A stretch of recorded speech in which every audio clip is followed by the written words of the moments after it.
Kapistahan ni San Juan de Bautista sa Barangay San Juan Molo, Iloilo City gin sa ulog pinaagi sa Santos nga misa. Pila ka residente na talupangdan nga nagpaligo sa gihapon sa suba bisan may pandemya. Ini gitutukan ni Zen Kilantang. Balde kag kabo ang bitbit sang pumuluyo sang una, tanan nga nagalabay ang ginabasyahan sang tubig sa tion nga magsaulog sang kapistahan ni St. John the Baptist. Apang subong, husto na lang ang magpaligo sa sagwa sang balay ang pila ka residente. Diri sa Barangay San Juan sa Molo, dayon sa gihapon ang pagpatigayon sang Santos nga misa. Si Lola Junicia nga isa ka deboto na subuan bangod sa mga limitasyon nga ginapatuman apang nagapabili naman ang iya pagtuo nga malampuwasan ang mga pagpanghangkat dala sang pandemya. Tuloy-an ko sa Ginoo. No. Bago lang kong gioperahan, ma'am.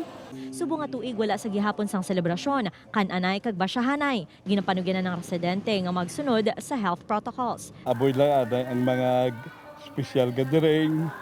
Kaga sa baybay, gin pabantayan naton kag sa suba.